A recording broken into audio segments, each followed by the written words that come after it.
मी doctor Arun Shinde सरांचा परिचय आपल्या सर्वांना या ठिकाणी करून देतो. सर सध्या नाईट कॉलेज कोल्हापूर येथे मराठी विभागाचे प्रमुख म्हणून कार्यरत आहेत. शिवाजी विद्यापीठाच्या मराठी अभ्यास मंडळाचे सदस्य तसेच सोलापूर विद्यापीठाच्या मराठी अभ्यास मंडळाचे सदस्य म्हणून सरांचं काम आहे. राष्ट्रीय आंतरराष्ट्रीय चर्चासत्रांमध्ये शोध नवद वाचन, मान्यता प्राप्त संशोधन पत्रिकांमध्ये 100हून अधिक शोध निबंध सरांनी लिहिलेले आहेत. आवाज येतोय? ओके. आवाज. अनेक ग्रंथांना प्रस्तावना तसेच संपादित ग्रंथांमध्ये सरांचे अनेक लेख प्रकाशित झालेले आहेत. महाराष्ट्र टाइम्स, सकाळ, पुढारी, तरुण भारत आदी दैनिकांमध्ये सरांचं सातत्यानं लेखन आपल्याला पाहायला मिळेल. दैनिक महाराष्ट्र टाइम्स मध्ये प्रेरणा आणि अस्मिता या सदराचे सरांनी 2.5 वर्ष लेखन या ठिकाणी केलेलं आहे. काही सरांच्या महत्वाच्या ग्रंथांचं जे प्रकाशन झालंय, प्रकाशित ग्रंथ आहेत, त्यांची नावं मी या ठिकाणी आता सध्या वाचतोय. सत्यशोधकी नियतकालिके, सत्यशोधक केशवराव विचार चरित्र, देशभक्त रत्नापन्ना कुंभार यांचं चरित्र, भाषिक सर्जन आणि उपयोजन याचं सहलेखन सरांनी केलंय. मुकुंदराव पाटील यांच्या कथा, संपादन सार्वजनिक सत्यधर्म, सत्यशोधक शेतीविषयक विचार संपादन, कृष्णाक्षर डॉक्टर कृष्णा इंगळे व्यक्ती आणि वाङ्मय संपादन, क्रांतीवीर चिमासाहेब संपादन, त्यांना डॉक्टर भाल भोरे पुरस्कार मिळालेला आहे. मुकुंदराव पाटील साहित्य पुरस्कार सरांना मिळालाय. प्रसाद गण साहित्य पुरस्कार, मसाप पुरस्कार, राष्ट्रीय शाहू संशोधन पुरस्कार, कृतिशील प्राध्यापक पुरस्कार आदी वेगवेगळ्या पुरस्कारांनी सरांना गौरवण्यात आलेला आहे. आणि असे एक व्यासंगी व्यक्तिमत्व आज आपल्या कार्यक्रमाला लाभले. मी सरांचा थोडक्यात परिचय या ठिकाणी देतो आणि थांबतो. धन्यवाद.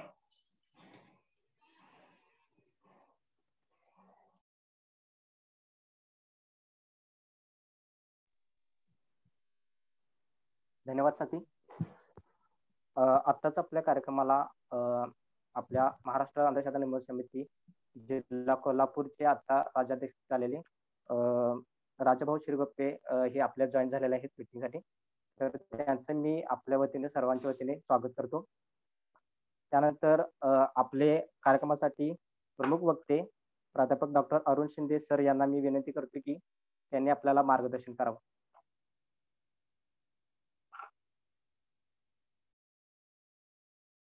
मुख्यतः कोल्हापूर जिल्हा शाखेचे अध्यक्ष आदरणीय राजाभाऊ शिरगुप्पे सर, कृष्णात आणि आमचे सर्व सहकारी, महाराष्ट्रातील सामाजिक राजकीय क्षेत्रातील एक अत्यंत उत्तुंग व्यक्तिमत्व आणि शेतकरी कष्टकरी शोषितांचा आवाज बनून महाराष्ट्राच्या सामाजिक परिवर्तनात एक खूप मोठं योगदान देणारे आणि अंधश्रद्धा निर्मूलन समितीचे राज्य अध्यक्ष असणारे आदरणीय डॉक्टर ND सर यांची आज 92वा वाढदिवस आहे. या निमित्तानं अंधश्रद्धा निर्मूलन समितीनं विद्यार्थ्यांच्यासाठी एक ऑनलाईन वक्तृत्व स्पर्धा आयोजित केलेल्या होत्या. यामागे आमचा हेतू असा होता की विद्यार्थ्यांनी ND सरांचं चरित्र वाचावं, त्यांचं विचार कार्य समजून घ्यावेत, त्यांच्यापासून प्रेरणा आणि स्फूर्ती घेऊन स्वतःच्या व्यक्तिगत आयुष्यात आणि सामाजिक जीवनात काहीतरी कृतिशील पावलं त्यांनी उचलावीत. एक ND सरांच्या विषयीचा एक विचार जागर तरुणांच्या मध्ये, विद्यार्थ्यांच्या मध्ये व्हावा या हेतूनं या स्पर्धा आयोजित केलेल्या होत्या. त्याचा दुसराही हेतू एक असा होता की ज्यांच्या अंगाखांद्यावर आपण उभे आहोत त्या पिढीनं आपल्यासाठी किती कष्ट खाल्लेला आहे आणि त्यांनी कोणता सामाजिक दृष्टिकोन आणि विचार व्यूह देऊन आपल्याला इथपर्यंत आणून पोहोचलेलं आहे ते आजच्या पिढीला समजावं आणि त्याच विचारांच्या प्रकाशात आपण पुढचं मार्गक्रमण करावं या उद्देशानंही ND सरांच्या वतीने या स्पर्धा आयोजित केलेल्या होत्या. या स्पर्धांना एक चांगला प्रतिसाद मिळाला. मुख्यतः या स्पर्धा कोरोना महामारीमुळे ऑनलाईन घेण्यात आल्या. त्यावेळेला आम्हाला एक गोष्ट अशी प्रकर्षाने निदर्शनास आली की बहुतेक सगळ्या स्पर्धकांची परिस्थिती अत्यंत आर्थिक परिस्थिती खूप साधारण होती. म्हणजे खेड्यापाड्यातली ही मुलं आपल्या एखाद्या पत्र्याच्या घरात कुठेतरी कोपऱ्यात उभं राहून मोबाईलवर बोलायचा प्रयत्न करत असायची. परंतु ND सरांच्या विषयी असता आणि आपण स्वतः व्यक्त व्हावं ही त्यांची आंतरिक धडपड आणि ऊर्जा ही खूप आश्वासक स्वरूपाची होती. विशेषतः यामध्ये मुलींचं प्रमाण अधिक होतं. म्हणजे या सगळ्या पार्श्वभूमीवर आपल्याला आज एक एनडी सरांचं संबंध, एक कार्य, त्यांचे विचार, त्यांनी संबंध आपलं आयुष्य जे महाराष्ट्राच्या सामाजिक राजकीय क्षेत्रातील वेगवेगळ्या घटकांच्या उत्थानासाठी संबंध वेचलं आणि एकूणच त्यांनी महाराष्ट्राला कोणतं योगदान दिलं, त्यांच्या कार्यातून आपण काय घेऊ शकतो या संदर्भात एक विचार मंथन करावं आणि आपल्याशी संवाद साधावा, हा माझा हेतू आहे. आपल्याशी बोलताना खूप आनंद यासाठी होतो की या व्याख्यानाच्या निमित्तानं एनडी सरांच्यावरील एक 3-4 ग्रंथ मला वाचता आले. एनडी सरांचं वेगळ्या टप्प्यातलं काम आणि त्यांनी जो एक मूल्यात्मक मूल्य बांधिलकी आयुष्यभर जपली आणि जी आपल्या हातात आपल्या पिढीकडे सोपवलेली आहे ती पुन्हा नीटपणे निहाळता आली आणि तीच आपल्याशी शेअर करावी, हा माझ्या व्याख्यानाचा हेतू आहे. एनडी सरांशी आणि माझं व्यक्तिगत 2 खूप चांगल्या आठवणी आहेत. सत्यशोधकी नियतकालिके या ग्रंथाचं प्रकाशन एनडी सर आणि मुक्ताताई दाभोळकर यांच्या हस्ते बेळगावला दक्षिण महाराष्ट्र शिक्षण मंडळाच्या प्रांगणात झालेलं होतं. आणि दुसरं राजर्षी शाहू कॉलेज जे कोल्हापूरमध्ये आहे, तिथं महर्षी विठ्ठलरामजी शिंदे यांच्यावर एका व्याख्यानात बोलण्याचा वक्ता मी होतो आणि एनडी सर त्या कार्यक्रमाचे अध्यक्ष होते. विठ्ठलरामजी शिंदेच्यावर एनडी सरांच्या अध्यक्षतेखाली बोलणं हे माझ्यासाठी खूप आव्हानात्मक काम होतं. या 2 अत्यंत चांगल्या आठवणी सरांशी निगडीत आहेत. मित्रहो, एनडी सरांचं आयुष्य हे प्रत्येक व्यक्तीला, अगदी विद्यार्थ्यापासून समाजाच्या वेगवेगळ्या क्षेत्रात काम करत असणाऱ्या प्रत्येक संवेदनशील विचारी माणसाला आणि जगण्यासाठी आपला आटापिटाचा संघर्ष करत असणाऱ्या प्रत्येक घटकाला हे एक प्रकाश देणार आहे, प्रेरणा देणार आहे. आपल्यावर कितीही आपत्ती आली, प्रतिकूलता आली तरी न डगमगता आपण त्याच्यातून निडरपणे मार्ग काढला पाहिजे आणि आपली जी मूल्य आहेत, तत्व आहेत, आपली जी न्याय मागणी आहे त्याच्या प्रति संघर्ष करताना कुठलीही तडजोड न करता अखंडपणे लढत राहिले पाहिजे, निडरपणे लढत राहिले पाहिजे. हा एक अत्यंत महत्वाचा संदेश एनडी सरांचं संबंध जीवनकार्य आपल्याला देतं. म्हणजे लक्षात घ्या, सांगली जिल्ह्यातल्या वाळवा तालुक्यातल्या ढवळी सारख्या एका छोट्याशा गावात सरांचा जन्म झालेला आहे. त्यांचे आई वडील शेतकरी होते. एका निरक्षर सामान्य शेतकरी अल्पभूधारक कुटुंबात सरांचा जन्म झालेला होता. म्हणजे त्यांची जी 15 जुलै 1929 ही जन्मतारीख आहे ती काही अधिकृत कागदपत्रांच्या आधारे नाही. जेव्हा ते शाळेत गेले, शिक्षकांनी वाटली नोंदवलेला त्यांच्या लहानपणी, विशेषतः शालेय शिक्षणाच्या काळात एक 3-4 अत्यंत चांगले शिक्षक भेटले. म्हणजे आपल्या आयुष्याच्या घडणीच्या टप्प्यात जर चांगले शिक्षक भेटले तर ते आपलं संबंध आयुष्य आणि आपलं विचार विश्व कसं बदलून टाकू शकतात याचा एक आदर्श वस्तुपाठ म्हणजे एनडी सरांचं जीवनचरित्र आहे. गावामध्ये त्यांच्या पांडुरंग धोंडी परीट नावाचे एक शिक्षक होते आणि त्यांनी एनडी यांच्यातली ते लहानपणी जो नारायण नावाचा हा मुलगा आहे त्याची तल्लख बुद्धिमत्ता, त्याचा हजरजबाबीपण, त्याच्या डोळ्यातलं वागण्या बोलण्यातलं एक तेज हिरलं आणि या मुलाला शाळेत पाठवा असा आग्रह त्यांच्या वडिलांकडे, आजोबांच्याकडे धरला आणि अक्षरशः घरच्यांना एक प्रकारे बळजबरी करूनच नारायणला ते शाळेत घेऊन आले होते. पांडुरंग परीट यांनी अक्षरशः सरांना शाळेत नेलं आणि तिथं ते सगळं त्यांना गिरवायला शिकवली.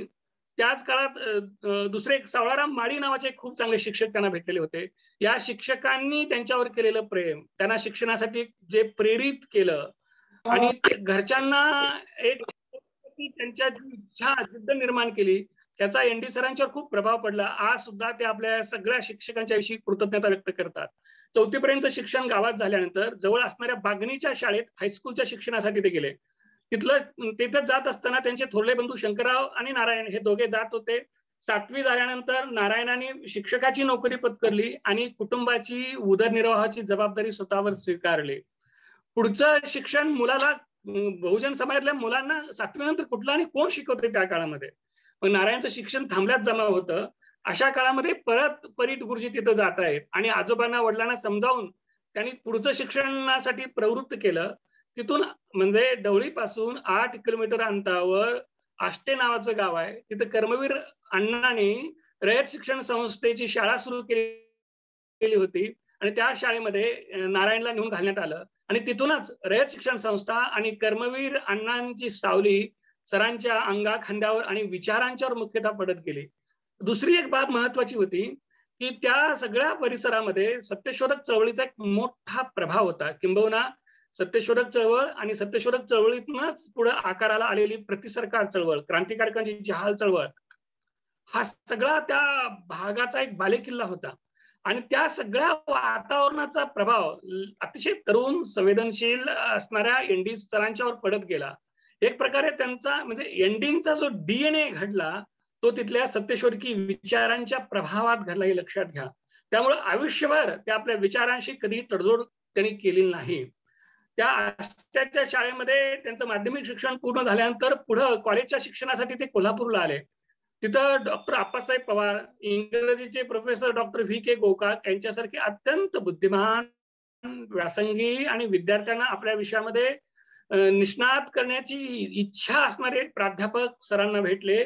त्यांनी एक प्रकारे एनडी सरांच्या विचाराचं भरण पोषण केलं.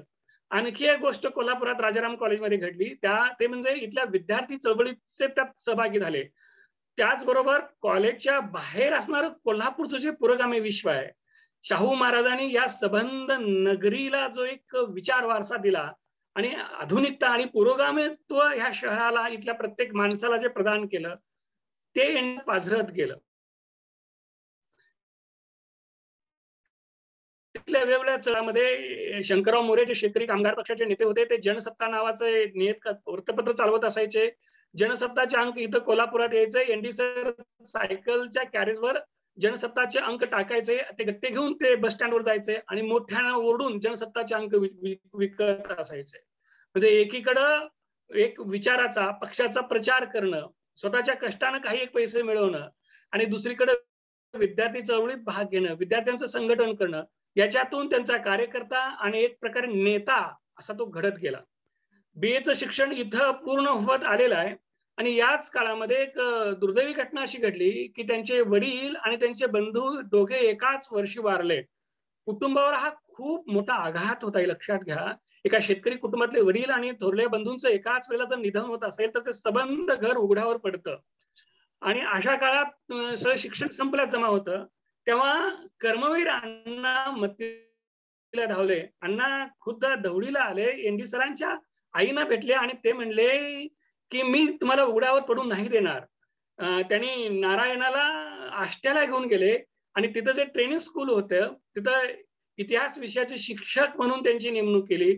याशिवाय तिथं जे वसतिगृह होतं तिथं रेक्टर म्हणून एनडी सरांची नियुक्ती अण्णांनी केली. अशा प्रकारे एक कुटुंबाला आर्थिक आणि भावनिक मानसिक स्थैर्य आणि धैर्य देण्याचं काम कर्मवीर अण्णांनी केलेलं होतं. अण्णा स्वतः घरी येऊन नारायणाला आपल्या बरोबर घेऊन गेले होते. कर्मवीर अण्णांचं एनडी सरांना आष्ट्याला तिथं नेल्यापासून अत्यंत बारीक लक्ष एनडींच्यावर होतं. म्हणजे या मुलाची तल्लकता, बुद्धिमत्ता, त्याचं जिज्ञासूपणा, वाचन, चिकाटी, निडरपणा, निर्भीडता आणि एखादं जबाबदारी आणि काम अंगावर दिल्यानंतर झोकून देऊन ते काम तडीस नेण्याची क्षमता, असे गुण अण्णांनी हेरलेले होते. आणि त्यामुळे अण्णांचा सतत त्यांच्यावर लक्ष राहत गेलं. पुढे एनडी सरांनी विलिंग्डन महाविद्यालयातून MA अर्थशास्त्रामध्ये केले आणि ते झाल्यानंतर कर्मवीरांनी एनडी सरांना शिवाजी कॉलेज सातारा इथं अर्थशास्त्राचे प्राध्यापक म्हणून अध्यापन करण्यासाठी बोलवून घेतलं. एनडी सर शिवाजी कॉलेजमध्ये प्राध्यापक झाले. अण्णांनी त्यांना प्रारंभीच्या काळात ज्या 2 जबाबदाऱ्या दिल्या त्या खूप महत्वाच्या होत्या.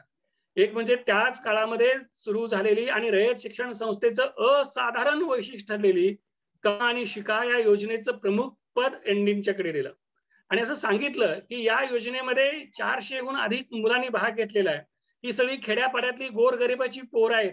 या प्रत्येक मुलाला काम मिळालं पाहिजे आणि तो मुलगा त्या कामातनं येणाऱ्या दामावर शिक्षण घेतला पाहिजे. त्या मुलांना काम कसं मिळेल याची सगळी जबाबदारी तुझं तू बघ. इतकी सगळी एक प्रकारे कमवा आणि शिका ही योजना एनडी सरांच्या खांद्यावर देऊन गोरगरिबांच्या सगळ्या शिक्षणाची एक प्रकारे जबाबदारी पेलण्याचं मोठं आव्हान एनडी सरांच्यावर अण्णांनी सोपवलेलं होतं. आणि ही जबाबदारी पार पाडण्यासाठी एनडी सर एक प्रकारे स्वतः सिद्ध झाले. दुसरी एक महत्वाची गोष्ट अशी की तिथं जे वसतिगृह होतं त्या वसतिगृहाचं रेक्टर सुद्धा अण्णांनी एनडी सरांच्याकडे दिलं आणि या सगळ्यातनं ते एक प्रकारे असं घडत गेले. आणखी एक त्यावेळची आठवण फार वृद्ध आहे.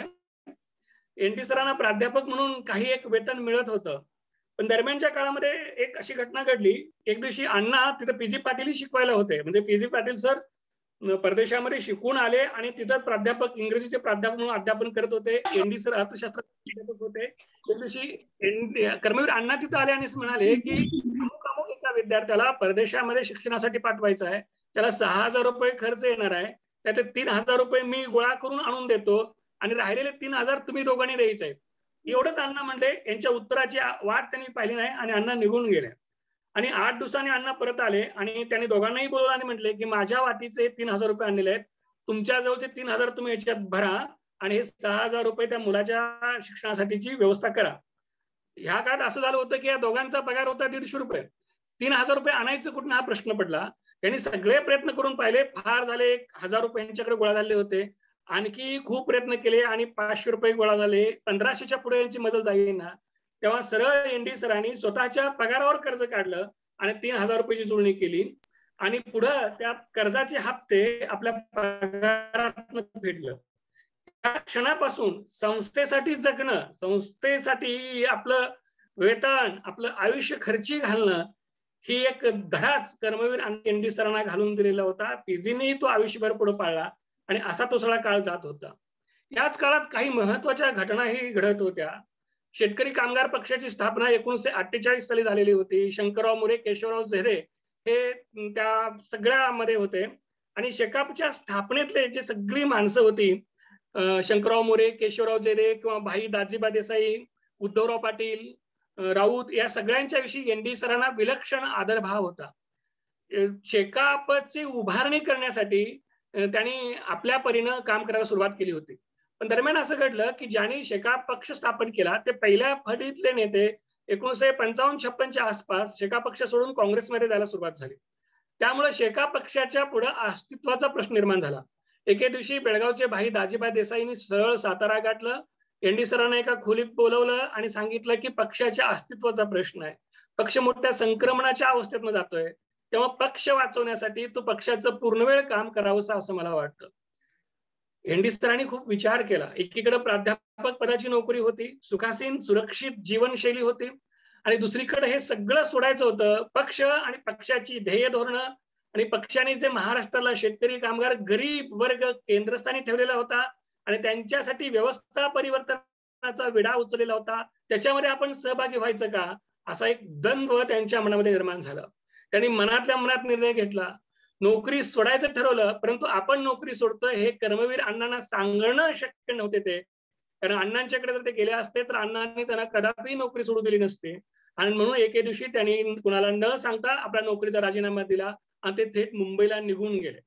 तिथं जाऊन पक्षाच्या वतीनं मुंबईमध्ये गिरणी कामगारांची जी युनियन होती तिचं सेक्रेटरी पद त्यांनी घेतलं. त्यांना चरितार्थासाठी म्हणून पक्षाच्या कडून महिन्याला 45 रुपये देण्याची व्यवस्था करण्यात आली. त्या 45 रुपये मध्ये सगळं जेवण, खाणं, राहणं, कपडे लत्ता सगळा खर्च भागवायचा होता. मुंबई सारख्या शहरात एकूण खाण्यापिण्याचा जर खर्च आणि त्याची महागाई विचार करता 45 रुपये मध्ये महिना चालवणं, प्रवासासहित जे पक्षाच्या कामासाठी वेगळ्या ठिकाणी जो प्रवास करायचा तो सुद्धा या पैशातनच, हे सगळं मोठं मुश्किलीचं काम होतं. परंतु एनडी सरांनी एक जीवननिष्ठा, एक जीवन व्रत म्हणून ते काम अंगावर घेतलं आणि शेतकरी कामगार पक्षाच्या साठीच आपलं सबंध आयुष्य खर्ची घालायचं असा त्यांनी विडा उचलला आणि तो आज वयाच्या 92व्या वर्षापर्यंत अखंडपणे तो पाळलेला आहे. म्हणजे शेतकरी, कष्टकरी आणि त्यांच्यासाठी व्यवस्था परिवर्तन करणं यासाठी सर आपलं सबंध आयुष्य एक प्रकारे जगत आहेत. नव महाराष्ट्राची उभारणी करणं आणि ती कोणत्या मूल्यांच्या पायावर असावी या संदर्भात एनडी सरांची आणि शेका पक्षांची काही स्पष्ट भूमिका होती. शोषणमुक्त, आधुनिक एक पुरोगामी महाराष्ट्र निर्माण झाला पाहिजे आणि तो शेतकरी कामगार यांना केंद्रस्थानी ठेवून इथली सगळी राज्य व्यवस्था अस्तित्वात आली पाहिजे, ही त्यांची भूमिका होती. एनडी सरांचे त्यावेळेचे 2 अत्यंत महत्वाचे त्यांच्या पुढे आदर्श असणारे व्यक्तिमत्व होती. ते म्हणजे एक भाई दाजीबा देसाई बेळगावचे आणि उस्मानाबादचे भाई उद्धवराव पाटील यांच्या व्यक्तिमत्वाचा खूप मोठा प्रभाव एनडी सरांच्यावर पडलेला आहे. म्हणजे भाई राऊळ किंवा भाई उद्धवराव पाटील, दाजीबा देसाई यांच्यावर आज सुद्धा एनडी सर जर बोलायला लागले तर 2-2, 3-3, 4-4 तास त्यांच्या आठवणीमध्ये रमून जातात. इतका एक अमिट असा ठसा या सगळ्या व्यक्तिमत्वांचा सरांच्यावर पडलेला आपल्याला आढळून येतो.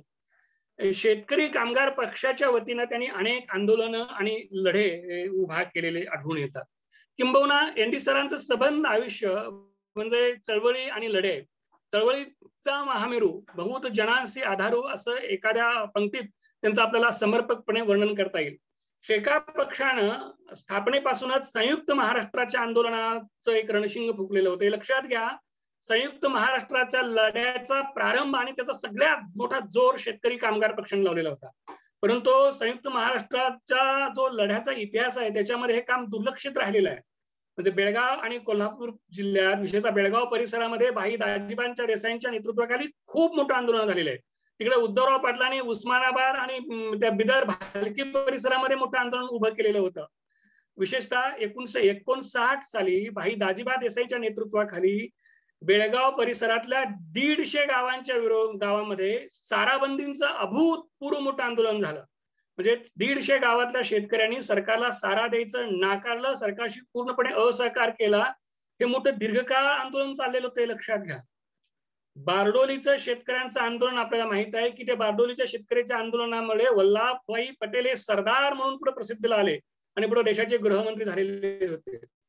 तितकंच किंबहुना त्याहून मोठं आंदोलन हे बेळगाव परिसरातल्या शेतकऱ्यांनी साराबंदीचं आंदोलन केलेलं होतं. कित्येक महिने आंदोलन चाललेलं होतं आणि सरकारनं म्हणजे कर्नाटक सरकारनं सर्व दमनकारी शक्ती आणि यंत्रणा वापरून हे आंदोलन पुढे मोडून काढलेलं होतं. दुर्दैवानं या आंदोलनाची साधी नोंद सुद्धा संयुक्त महाराष्ट्र इतिहासात नीटपणे घेतली जात नाही किंवा हे 150 गावामधलं आंदोलन आपल्याला माहित सुद्धा नाही. येळ्ळूर या गावामध्ये आंदोलनाचं एक मोठं केंद्रच होतं आणि तिथं सरकारनं मोठा लाठी हल्ला केलेला होता आणि चिडून टाकण्यासाठी सर्व प्रकारचा वरवंटा फिरवलेला होता. तो एक वेगळाच असा संशोधनाचा आणि भाषणाचा विषय आहे, त्याच्यावर पुन्हा कधीतरी बोलता येईल.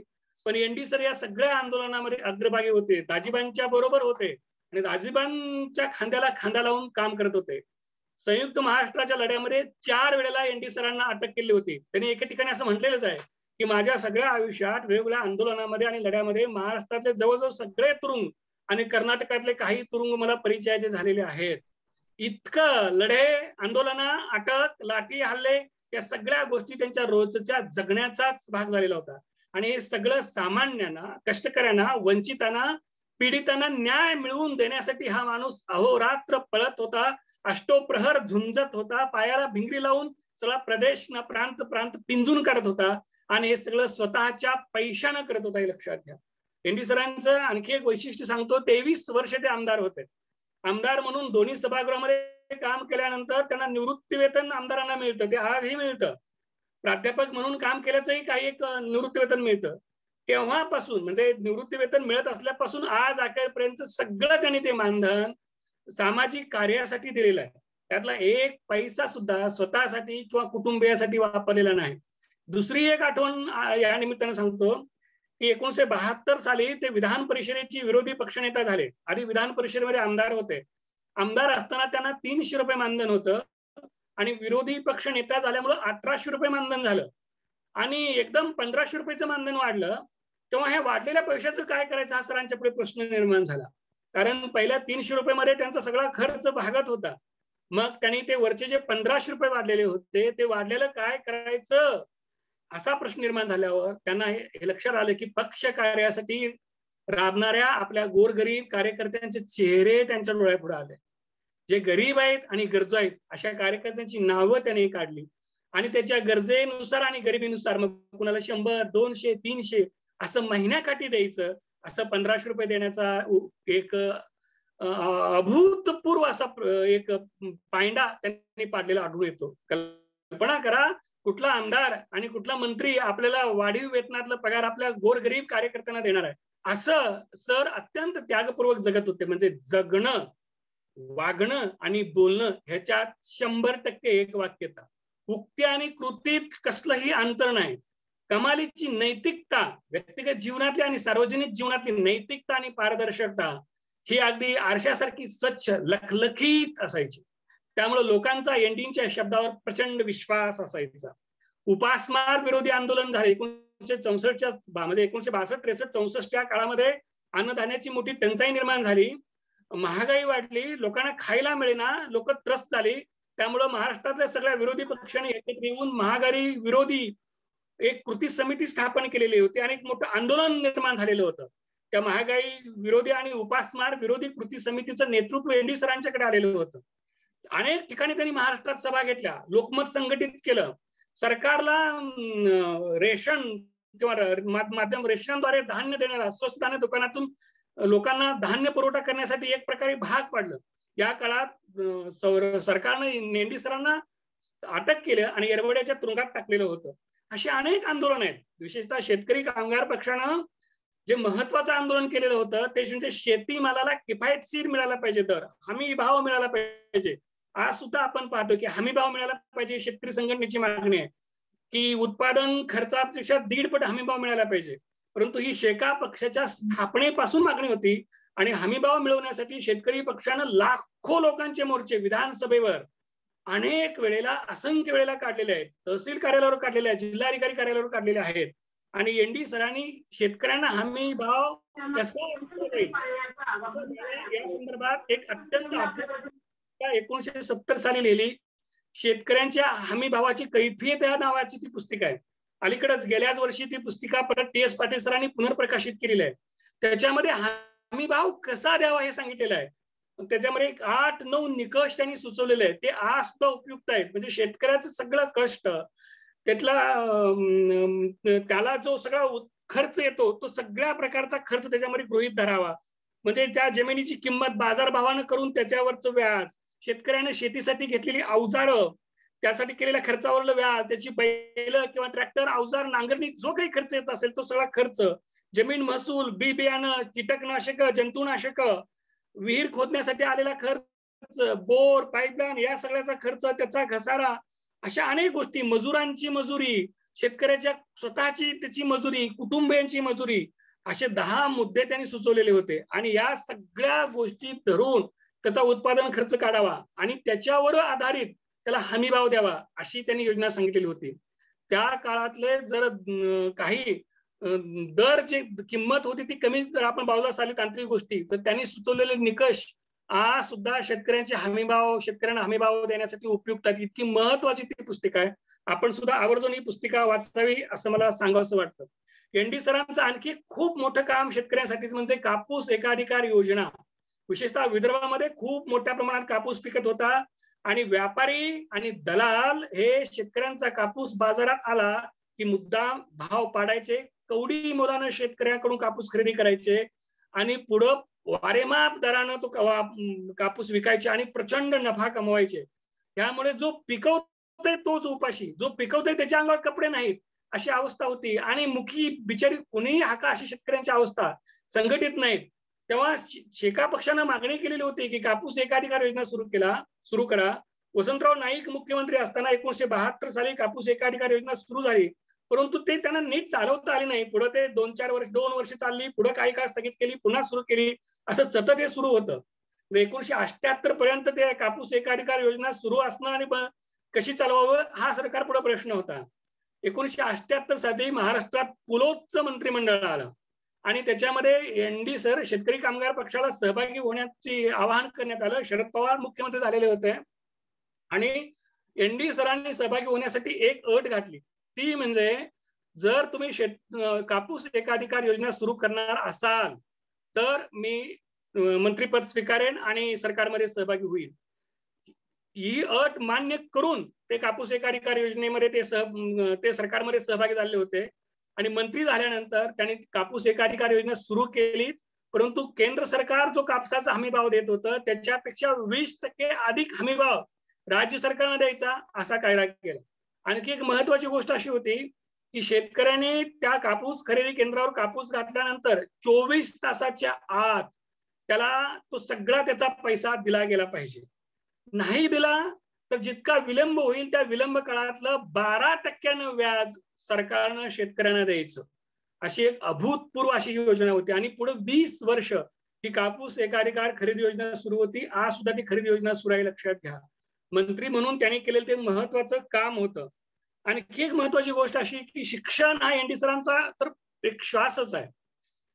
म्हणजे फुले, शाहू, आंबेडकर, कर्मवीर भाऊराव पाटील, महर्षी शिंदे यांचा एक खूप मोठा प्रभाव एनडी सरांच्यावर आहे. या सगळ्यांचे विचार हे एनडी सरांच्या श्वासोच्छ्वासाप्रमाणे त्यांच्या धमनीमध्ये वाहतात.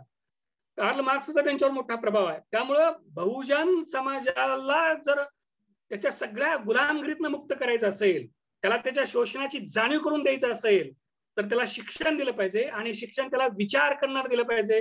हे एनडी सरांना पक्का आकलन होतं आणि म्हणून सर्वाधिक भर त्यांचा शिक्षणावर होता की जो सत्यशोधक चळवळीचाही होता, कर्मवीर अण्णांचाही होता आणि त्यामुळे त्यांनी शिक्षणावर खूप भर दिला. 1968च्या सुमारास तत्कालीन शिक्षण मंत्री मधुकरराव चौधरी यांनी एक शिक्षणविषयक श्वेतपत्रिका काढली की शिक्षण आणि जीवन ह्याच्यामध्ये आम्हाला संवाद निर्माण करायचा आहे आणि शिक्षण आणि बेकारी यांच्यातलं विसंवाद दूर करायचा आहे, अशी चांगली गोंडस आणि गुलाबी वाक्य त्याच्यामध्ये होती. पण प्रत्यक्षामध्ये गोरगरीब बहुजनांना शिक्षणापासून वंचित करण्याचा एक सुप्त छुपा अजेंडा त्याच्यामध्ये होता. गोरगरिबांना, वंचितांना, बहुजनांना शिक्षणापासून कसं दूर करता येईल आणि आहे त्या बलुतेदारी आलुदारी सिस्टीम मध्ये त्यांनी कसं काम करावं, हे छुपे अजेंडे खूप वर्षापासून सुरू आहेत आणि आज तर ते केंद्रस्थानी आपल्याला आढळून येतात. त्या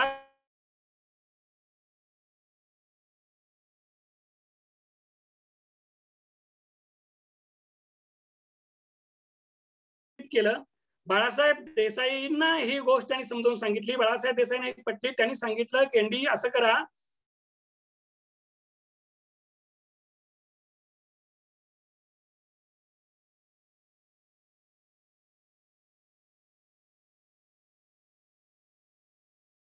केलं आणि या सगळ्या श्वेत पत्रिकेचं कृष्ण स्वरूप त्यांनी उलगडून दाखवलं की ह्याचे किती दूरगामी अनिष्ट परिणाम बहुजनांच्या शिक्षणावर होणार आहेत. ते सगळं आमदारांना पटलं. दुसऱ्या दिवशी जेव्हा ते बिल सभागृहात आलं तेव्हा काँग्रेसचं सरकार आणि काँग्रेसचं बहुमत असताना सुद्धा काँग्रेसच्या आमदारांनी ते सगळं बिल फेटाळून लावलेलं होतं. एनडी सर सभागृहाचं सभासद नसताना सुद्धा ते बिल नाकारलं गेलं होतं. इतकं महत्वाचं मूलभूत काम त्यांनी आपल्या व्यासंगानं आणि वंचितांच्या शिक्षणाचा हक्क शाबूत राहिला पाहिजे यासाठीच्या पराकोटीच्या पोटतिडकीनं त्यांनी हे काम यशस्वी करून दाखवलेलं होतं. एनडी सरांचं आणखी एक महत्वाचं काम म्हणजे त्यांनी काढलेली एक शेतकरी दिंडी. एनडी सरांच्या नेतृत्वाखाली शेगाव पासून नागपूर पर्यंत 700 किलोमीटर ही दिंडी पायी चालत गेलेली होती. त्याच्यामध्ये शेतकरी कामगार पक्षाचे अगदी गणपतराव देशमुख यांच्या पासूनचे सगळे नेते होते. चालत ते गेलेले होते. शेतीमालाला हमीभाव, कर्जमाफी आणि शेतकरी मजुरांना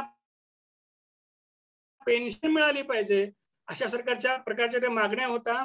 त्याचं जे घोषवाक्य होतं ते फार महत्वाचं होतं. त्या दिंडीचं, घाम गाळून आपल्या जीवनाची माती झाली, आता त्या जीवनाचं सोन करूया असं एक घोष हे प्रत्येक ठिकाणी गावात त्या दिंड्या जायच्या, रस्त्यानं जायचा. शेतकऱ्यांचा एक अथांग जनसागर त्या दिंडीत मिळत गेला आणि एक अभूतपूर्व जागरण झालं. शेतीमालाच्या हमी भावाच्या प्रश्नाबरोबर शेतकरी आणि शेतमजुरांना पेन्शन मिळाली पाहिजे हा विषय त्या अजेंड्यावर आलेला होता. अशा सगळ्या गोष्टी त्यांच्या सगळ्या जीवनातल्या आपल्याला अनेक सांगता येतील. आणखी एक महत्वाची बाब अशी की त्यांनी जो 1972ला मोठा दुष्काळ पडला त्यावेळेला काढलेले मोर्चे, त्यावेळेला वैरागला एक मोठा मोर्चा निघाला. विशेषतः लोकांना काम मिळालं पाहिजे, समान कामाला समान दाम मिळालं पाहिजे, दर आठवड्याला मजुरांचा पगार झाला पाहिजे, अशा प्रकारच्या मागण्या होत्या. वैरागला जो सप्टेंबर 1971ला मोर्चा निघाला त्याच्यावर पोलिसांनी गोळीबार केला आणि त्याच्यामध्ये 8 शेतकरी शहीद झाले. असा दुसरा मोठा मोर्चा हा इस्लामपूरला निघालेला होता. 19 ऑक्टोबर 1972ला इस्लामपूरला त्याच्यामध्ये हजारो शेतकरी सहभागी झालेले होते. त्याच्यावर पोलिसांनी लाठी हल्ला केला. एनडी सरांच्यावर जबरदस्त लाठी हल्ला केला आणि पुढे आणि त्याच्यामध्ये 4 शेतकरी आंदोलक शहीद झालेले होते. आणि ही एक खूप मोठी अशी हानी होती. म्हणजे स्वतंत्र भारतातलं सरकार शेतकऱ्यांना न्याय मागण्यासाठी रस्त्यावर आल्यानंतर त्यांच्यावर गोळीबार करतं आणि त्याच्यामध्ये इथलं निरापराध आणि त्यांच्या हातामध्ये काही नाही अशी निशस्त्र माणसांच्यावर गोळीबार करून ती माणसं रक्ताच्या थारोळ्यात पडतात. अशी ही सगळी एक रक्तरंजित अशी बाब होती. ह्या सगळ्या आंदोलनांच्यामुळे एक मोठा उद्रेक झाला आणि पुढं सरकारनं हमी भाव म्हणजे समान कामाला समान दाम असा एक कायदा केलेला होता. एनडी सरांनी असं म्हटलेलं एके ठिकाणी की मागेल त्याला काम आणि रोजगार हमी योजना ही महाराष्ट्र सरकारच्या 2 कायद्यांचं लिखाण आमच्या रक्तांच्या शाईनं लिहिलं गेलेलं आहे असं त्यांनी म्हटलेलं आढळून येतं. आणखी एक महत्वाची बाब अशी की कमालीचा साधेपणा हा त्यांच्या व्यक्तिमत्वाचा एक भाग होता. मंत्री झाल्याने 1978ला पुलोत सरकारमध्ये ते मंत्री झाले, सहकार मंत्री झाले. तेव्हा त्यांनी सांगितलं की मंत्री झाल्यानंतर कुठल्याही एखाद्या कामाचं उद्घाटन भूमिपूजन मी करणार नाही. अंधश्रद्धा निर्मूलनात चळवळीशी जी त्यांची बांधिलकी होती ना, प्रखर बांधिलकी, ती इथं आहे. कुठल्याही कामाचं भूमिपूजन करणार नाही किंवा नारळ वगैरे मी फोडणार नाही. कधी कुठलाही नारळ फोडला नाही किंवा कुठला कार्यक्रमानिमित्ताने गंध टिळा लावून घेणं असली कुठलीही भानगड त्यांनी कधीही केलेली नाही. दुसरी गोष्ट, मंत्री झाल्यानंतर लाल दिव्याची गाडी नाकारणारा पहिला नेता महाराष्ट्रातला म्हणजे एन.डी. पाटील सर ते होते. एक आठवण अशी आहे की मंत्री झाले ते होते आणि एकदा एका सर्किट हाऊस मध्ये सावंतवाडीला सरांचा मुक्काम होता. मंत्री, सहकार मंत्री म्हणून तिथे ते मुक्कामाला होते. एक कार्यकर्ता त्यांना भेटायला गेले सकाळच्या वेळेला. तेव्हा त्यावेळेला एनडी सर बाथरूम मध्ये स्वतःचे कपडे धुत बसलेले होते. म्हणजे एक मंत्री आपल्या स्वतःचे कपडे स्वतःच्या हाताने मंत्री असताना धुतोय, ह्याच्यावर आजच्या काळामध्ये आपला कुणाचा विश्वास बसणं सुद्धा शक्य नाही किंवा पुढच्या पिढ्या याच्यावर विश्वास ठेवणार सुद्धा नाहीत की असं काही असू शकतं का म्हणून. इतका सगळा काळ आणि पुढाऱ्यांच्या जगण्याच्या शैली बदलत गेलेली आपल्याला आढळून येते. असं एक अत्यंत साधं राहणं जगणं एनडी सरांचं होतं. एक सगळ्या लोकांच्यासाठी जगणं हा त्यांच्या सगळ्या जीवनशैलीचाच तो भाग होता. कोल्हापूर मतदारसंघातनं ते आमदार म्हणून जेव्हा निवडून आले तेव्हा त्यांची एक मोठी विजयी मिरवणूक इथं काढलेली होती. त्यावेळेला होळी पौर्णिमा होती आणि ती मिरवणूक एका चौकात आली तेव्हा तिथल्या कार्यकर्त्यांनी होळीसाठी गोवऱ्या वगैरे रचून ठेवल्या होत्या. तेव्हा ते एनडी सरांना म्हणले की एवढ्या हे सगळे होळी तुमच्या हस्ते पेटूया, तुम्ही आमचे आमदार आहात वगैरे. तेव्हा एनडी सरांनी त्यांना स्पष्टपणे सांगितलं की होळी पेटवणं हे माझ्या तत्वात बसत नाही, माझ्या बुद्धीला पटत नाही, मी कधीही तत्वात करत नाही. आणि तुम्हाला असं वाटत असेल की तुम्ही निवडून दिलेला आमदार तुमचा ऐकत नाही, तर मी आता आमदारकीचा राजीनामा देतो आणि मीच पहिली घोषणा करतो एनडी पाटील मुर्दाबाद म्हणून. अशा प्रकारे आपल्याला जे पटत नाही, जे आपल्या तत्वात बसत नाही, आपल्या विचारात बसत नाही, कुठल्याही पातळीवर तडजोड न करणं हे एनडी सरांचा एक स्थायी भाव होता आहे आणि ते आपल्या सगळ्यांना माहित आहे. कर्मवीर अण्णा, रयत शिक्षण संस्था आणि एनडी सर हे तर एक स्वतंत्र असा अभ्यासाचा संशोधनाचा असा तो विषय आहे. एनडी सरांनी रयत शिक्षण संस्थेला एक प्रकारे अण्णांच्या नंतर आपल्या समर्थ नेतृत्वानं, स्वच्छ धवल चारित्र्यानं, पारदर्शी कारभारानं रयत शिक्षण संस्थेचं लौकिक वाढवलं. त्यांनी प्राथमिक शाळा, माध्यमिक शाळा, विशेषतः जो दुर्गम डोंगराळ भागामध्ये शाळा सुरू करण्याला भर दिला. एनडी सरांच्या काळामध्ये व्यावसायिक महाविद्यालय, इंजिनिअरिंग मेडिकल कॉलेज रयत शिक्षण संस्थेनं सुरू करावा असा प्रस्ताव आलेला होता. त्यांनी तो नाकारला आणि विशेषतः धुळे, नंदुरबार किंवा ठाणे जिल्ह्यातल्या आदिवासी पट्ट्यात शाळा सुरू करूया आणि अशा प्रकारच्या शाळा सुरू करण्याचा त्यांनी खूप मोठा प्रयत्न केलेला आपल्याला आढळून येतो. त्यांचं कार्यकर्त्यांना जे सांगणं असायचं ते खूप महत्वाचं आहे. ते कार्यकर्त्यांना म्हणायचे, जनतेची ससी होलपट व्हायची नसेल तर लोकांबरोबर राहा. चळवळीतून येणारं सामर्थ्य एवढं पाहिजे की तुम्ही चालायला लागला तर तुमच्या पावलागणिक सत्ताधाऱ्यांना हादरे बसले पाहिजेत. हे वाक्य प्रत्येक कार्यकर्त्यानं असं काळजावर कोरून ठेवावं इतकं महत्वाचं आहे. लक्षात घ्या की लोकांबरोबर चालत राहा. चळवळीतनं येणारं सामर्थ्य एवढं पाहिजे की तुम्ही चालायला लागला तर तुमच्या पावलागणिक सत्ताधाऱ्यांना हादरे बसलं पाहिजे. आणि एनडी सरांचे वाक्य प्रत्यक्षात प्रत्ययाला येतं. म्हणजे एनडी सर समजा मंत्रालयात सामान्यांची कामं घेऊन गेले तर मंत्री महोदय सुद्धा उभं राहून सरांचं स्वागत करतील, त्यांची कामं करतील आणि त्यांना बाहेर सोडायला येतात. कुठलाही कितीही त्यांच्या विरोधी मतातलं सरकार असू दे, सरांचा नैतिक दबदबा आणि एक नैतिक धाक इतका आहे की सत्ताधाऱ्यांना, त्यांच्या विरोधी मताच्या सत्ताधाऱ्यांना सुद्धा त्यांची मतं मान्य करावीच लागतात. आणि नैतिक सामर्थ्य आलंय ते कमालीच्या स्वच्छ सार्वजनिक चारित्र्यातून आणि लोकांच्यासाठी असणाऱ्या आरपार बांधिलकीतून त्यांनी हे सगळं सिद्ध करून दाखवलेलं आपल्याला आढळून येतं. अंधश्रद्धा निर्मूलन समितीशी सरांची कायमची बांधिलकी आहे. अंधश्रद्धा निर्मूलन समितीचे अध्यक्ष म्हणून सरांनी धुरा सांभाळली. त्या काळात सुद्धा एक मोठा उद्योग सरकारने केलेला होता की अंधश्रद्धा निर्मूलन समितीचे अध्यक्षांना राज्यमंत्री पदाचा दर्जा देऊ, अशा प्रकारचे एक सरकारनं प्रस्ताव दिलेला होता. एनडी सरांनी त्याच्यातला डाव बरोबर ओळखला आणि त्यांनी तत्काळ तो धुडकावून लावलेला होता. शनी शिंगणापूरला जे आंदोलन झालेलं होतं की तिथं फक्त पुरुषांनाच प्रवेश दिला जातो आणि स्त्रियांना प्रवेश दिला जात नाही, हा दुजाभाव दूर करावा आणि तिथं सगळ्यांना समान भाव असावा म्हणून एनडी सरांनी स्वतः तिथं आंदोलन केलेलं होतं. विशेषतः सत्यशोधक चळवळीतून आलेलं त्यांचं जे प्रखर वैचारिक भान आहे ते सतत मांडत राहिले. एनडी सरांचं वक्तृत्व, त्यांचा अभ्यास, चिंतन हे असं आश्चर्यचकित करणारी बाब आहे. जर एकदा ते बोलायला लागले तर सलग 3-3, 4-4, 5-5 तास सर बोलत राहतात. आज सुद्धा विलक्षण स्मरण शक्ती आहे. म्हणजे जेव्हा फुल्यांच्यावर शिक्षण व्यवस्थेवर सर बोलायला लागतात, बोलायला लागतात, तेव्हा सगळं 19वे शतक 20व्या शतकाचा सगळा काळ पट आपल्या पुढे उभे करतात. अनेक संदर्भ ते देतात. उतारेच्या उतार मुखोद्गत सरांना आहे आणि आपल्या पुढे ते म्हणून दाखवतात. म्हणजे हे सगळं थक्क करणार आहे आणि ते हे आलेलं आहे ते प्रचंड अभ्यास, चिंतन, पराकोटीची बांधिलकी, याच्यातनं ते सगळं घडत आपल्याला आढळून येतं. आणखी एखादी बाब म्हणजे लिहिण्याची त्यांची हातोटी. गाडगेबाबांचं निधन झाल्याचं कळल्यानंतर रात्री 9 वाजता गाडगेबाबांचं चरित्र त्यांनी लिहायला सुरू केलं. रात्रभर जागून 1 टाकी पहाटे 5 वाजता त्यांनी गाडगेबाबांचं चरित्र लिहून संपवलेलं होतं. असंच महर्षी शिंदेचे चरित्रच आहे. रात्री त्यांनी 10च्या सुमारास महर्षी शिंदेचं चरित्र लिहायला घेतलं आणि पहाटेपर्यंत 1 हाती महर्षी शिंदेचं चरित्र सरांनी लिहून पूर्ण केलेलं होतं. असं 1 टाकी लेखन, अमोघ वक्तृत्व, प्रखर तल्लख बुद्धिमत्ता आणि सामान्य माणसाशी असणारी अतूट बांधिलकी हे सरांचं एक असाधारण वैशिष्ट्य आहे.